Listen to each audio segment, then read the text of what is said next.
Verse 207.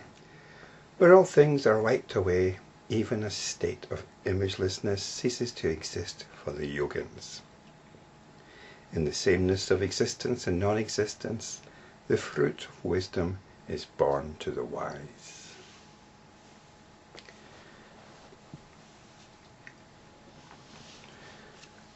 So we've got quite a few terms here.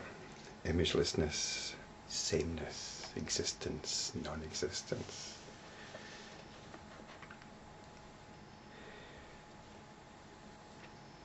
Let's see if we can resonate with these. The last few verses have been concerned with the teaching of the Buddha. And Buddhist teachings, in keeping with many spiritual teachings, are often described as a path of purification, whereby you purify the mind. And the more you go along with this, the more you go along with this understanding, the more the path stretches out in front of you. The more involved it becomes, the more that needs to be done.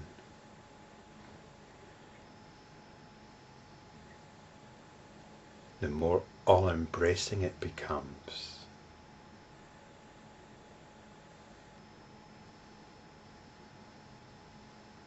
Until any possibility of an end is lost sight of. There becomes only the path. But these teachings here in the verse summary, the Sagatakam of the Lankavatara Sutra, and in Zen, are concerned with the destination. They're not concerned with ideas of purification. They're concerned with realization. And this is where the term imagelessness comes in. An image is an idea, a notion that we have. And realization has got nothing to do with ideas or notions.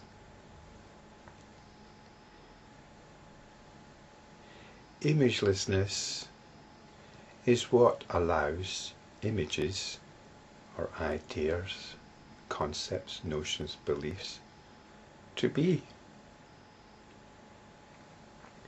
It's rather like silence. If there was no silence, if there were no silence, there'd be no sound. Silence is what allows all sounds to happen. So in the same way, imagelessness allows all of this to happen. And you might think, well, yes, that's good. That's what I must aim for. Imagelessness. Listen for the silence, which allows all images to arise within it.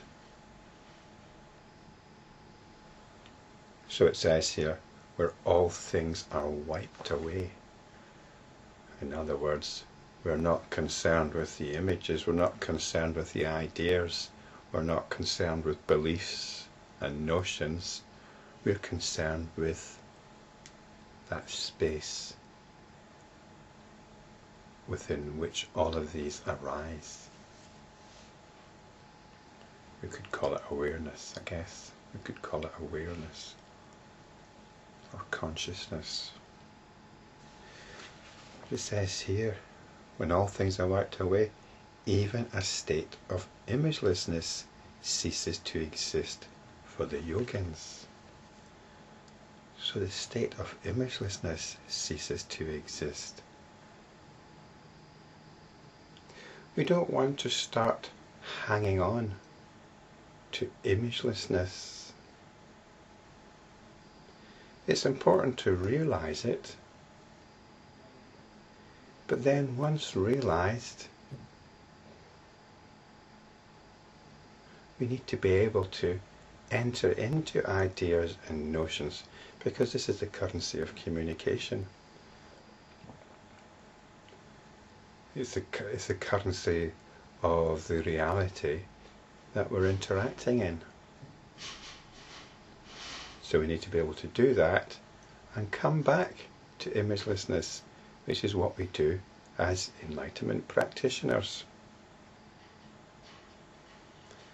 There's the romance, the myth of the spiritual ideal, that once you're enlightened, you somehow are inhabiting this sphere of bliss, of perennial bliss. But the reality is, you don't. And in fact, previous verses have been talking about the dangers of doing so. The Bhumis, the paths of the Bodhisattva path, were about not being seduced by bliss, the bliss of realization. If you read the early Buddhist texts, the Pali scriptures, you often get the sense, even through 2,500 years of hagiography, you get the sense of the Buddha as a human being. He was somebody who made mistakes.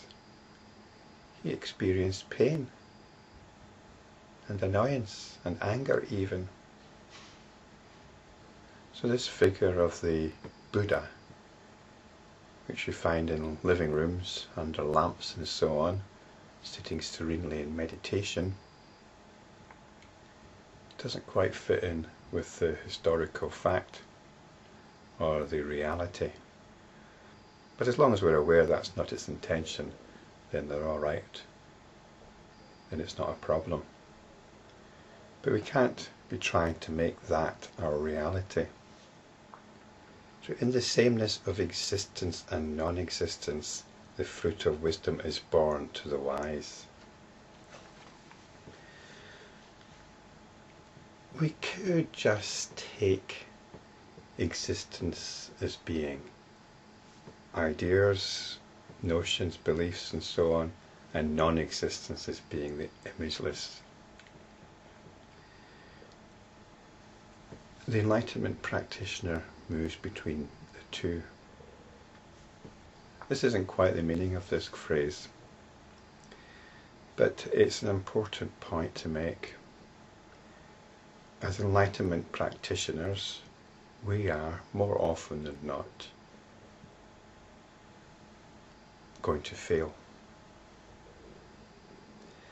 There's no point in keeping some sort of little report book on how well you're doing. What's the point in that? You practice. You practice. That's what these videos are for. Reminders to practice. It's why there's so many of them. We need to keep remembering. So we don't judge being caught up in notions and concepts.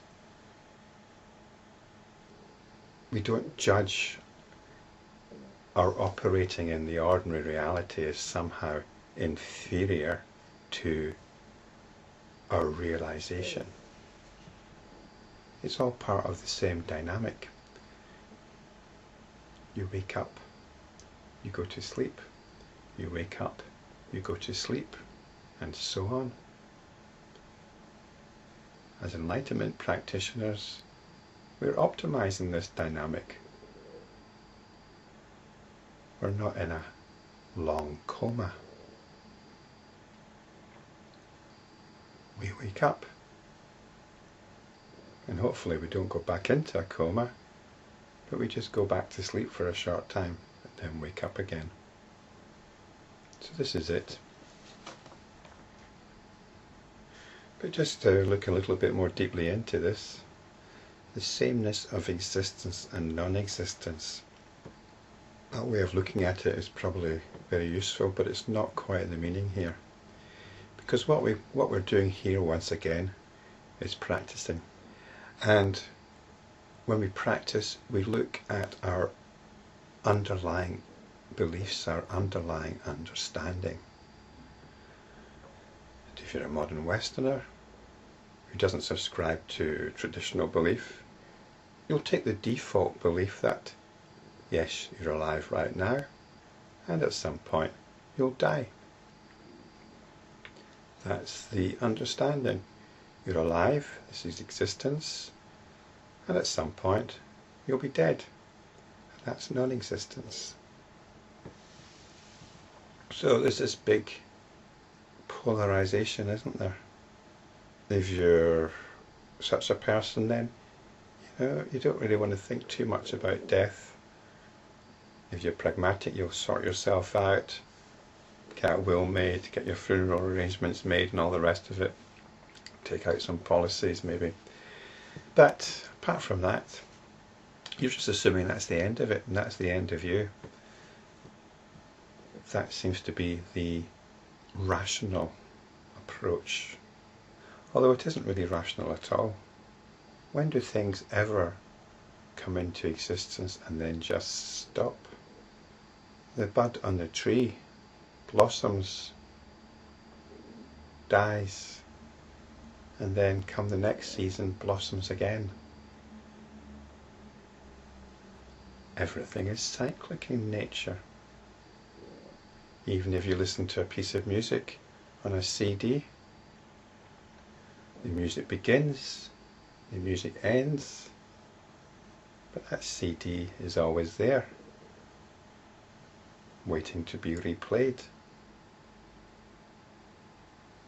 So it's not really rational to believe that this is it and then it stops, because it's actually not rational. It's just a very blinkered way of looking at things, a very narrow, blinkered and primitive way of looking at things.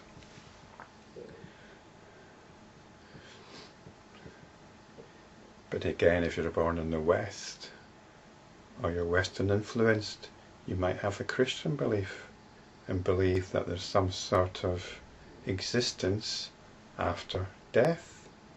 But the same arguments apply. Why should there be something after death and not before death? How can something just come into existence? So why shouldn't there be something before birth? Does existence just happen? Especially if you believe in a soul. Does a soul come into being at the point of birth and then suddenly becomes an eternal soul? So this is existence and non-existence, and there's a variety of beliefs you can subscribe to here. And depending on what belief you hold, it will determine your relationship with the world. But the Enlightenment Practitioner is free of this. The Enlightenment Practitioner has a perspective on life, which is a perspective on birth and death, a perspective on existence and non-existence. And it's described here as one of sameness. We could also describe it as indifference.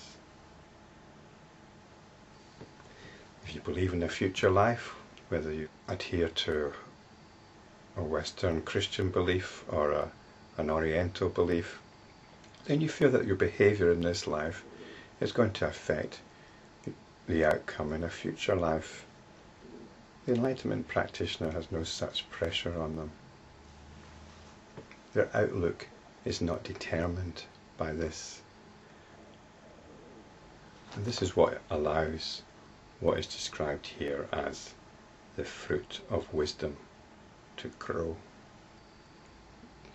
There's more that could be said about this, but I think I better leave it there for now. And I think in the next verse we'll have an opportunity to say more about this.